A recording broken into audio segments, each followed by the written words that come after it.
Je suis parti en opération sur 3 continents. J'ai commandé 1000 hommes. J'ai eu des morts parmi les gens que j'ai commandés. J'ai vécu des choses qu'assez peu de gens ont vécues.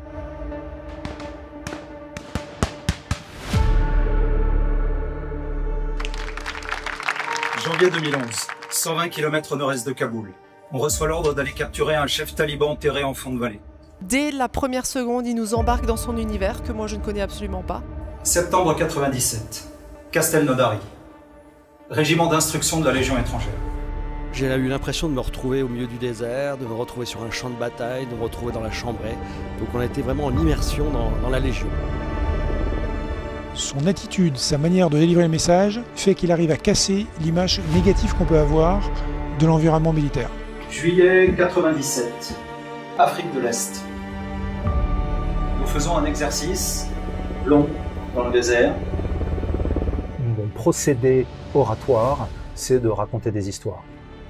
Je raconte des choses qui me sont arrivées. Et puis, derrière ce pas de côté, il y a des vrais messages de fond humains, organisationnels, je dirais même anthropologiques, qui sont évidemment transposables dans d'autres organisations. C'est une conférence qui m'a beaucoup touchée. J'ai trouvé que c'était très puissant, très fort. Les exemples étaient à la fois émouvants, percutants, originaux. L'exigence sans la bienveillance, c'est de la maltraitance. Et que la bienveillance sans exigence, c'est de la complaisance. À la fin de sa conférence, de toute façon, on a les frissons. Hein. Si on n'a pas l'émotion là, on l'a nulle part. Et en plus, qui nous fait découvrir une autre vision du management.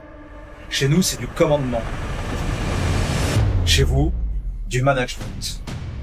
C'est une intégrité qui est innée, on fait confiance tout de suite à une crédibilité, c'est inspirant. Moi j'étais extrêmement touchée et je pense que beaucoup d'entreprises devraient l'écouter, le faire intervenir. C'est un management qui va vers la performance et à la fois la bienveillance, qui allie les deux facettes qu'on peut trouver dans une entreprise, que c'est une organisation faite comme les autres, avec des valeurs très ancrées et très profondes.